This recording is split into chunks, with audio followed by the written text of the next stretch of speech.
बोली विष्णु भगवान की जय।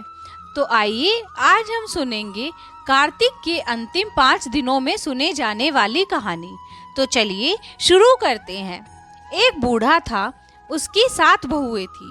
वह अपनी बहुओं से कहने लगा, मेरा तो कार्तिक नहाने का मन है, क्या तुम निभा दोगी?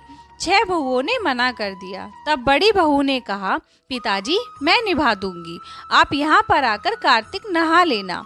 बूढ़ा हर रोज सुबह उठकर नदी पर जाकर नहाता और धोती उसके आंगन में सुखा देता। जैसे धोती में से पानी गिरता वैसे वैसे आंगन में हीरे मोती गिरते।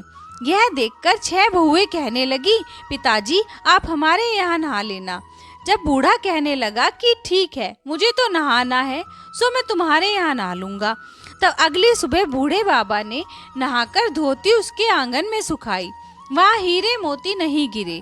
तो वे सारी बहुएं कहने लगी, उसके यहाँ तो हीरे मोती गिरते हैं, हमारे यहाँ कीचड़, हमारे यहाँ तो तुम पाप से नहाते हो, आप उनके यहाँ ही नहा लेना। अब बूढ़ा बाबा बड़ी बहू के यहाँ नहाने लग गया। रोज सुबह धोती सुखाता तो हीरे मोती गिरते। इस प्रकार कार्तिक महीना समाप्त होने का हुआ तो उसे चिंता होने लगी। बड़ी बहू ने पूछा, पिताजी आप किस बात की चिंता है? तब बूढ़ा बाबा कहता, बहू मेरा कार्तिक महीना समाप्त होने को आया है, मेरा मन करता है कि मैं एक दिन सब परिवार वालों को खाने पर बुलाऊं। तब बहू बोली, इसमें चिंता की क्या बात है, आप सब परिवार वालों को खाने का न्योता दे आओ। अब बूढ़ा बाबा न्योता दे आया तो 6 बहुओं ने कहा, जब तक वह घर पर रहेगी हम खाने पर नहीं आएंगे। बूढ़ा बाबा आकर चिंता में बैठ गया। तो बड़ी बहू ने पूछा, पिताजी अब किस बात की चिंता है? तब बूढ़े बाबा ने कहा, बहू उनका कहना है कि जब तक तुम यहाँ रहोगी वह खाने पर नहीं आएंगी। तब बड़ी बहू बोली, इसमें चिंता की क्या बात है, मैं 4 रोटी लेकर खेत पर चली जाऊंगी, आप न्योता दे आओ। वे सारी बहुएं आई, उन्होंने कुछ तो खाना खाया, बचे हुए खाने में मिट्टी कंकड़ डाल गई। उन्होंने सोचा कि वह आकर परेशान होगी। यहाँ बड़ी बहू खेत में कह रही थी, राम जी की चिड़िया राम जी का खेत, चुग लो चिड़ैया भर भर पेट।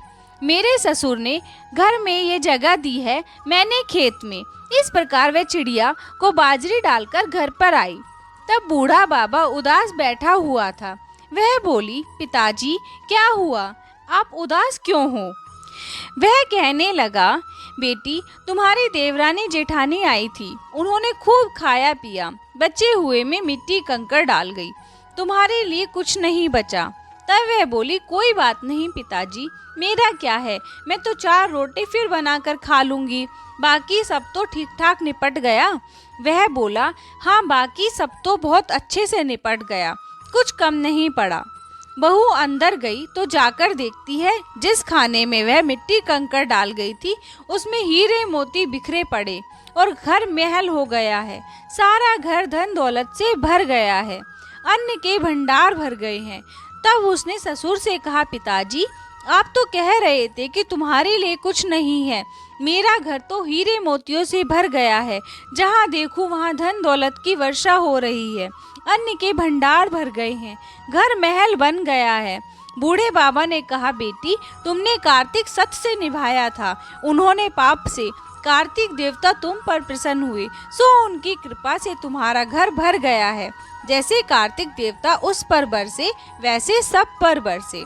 बोले विष्णु भगवान की जय, कार्तिक के देवता की जय।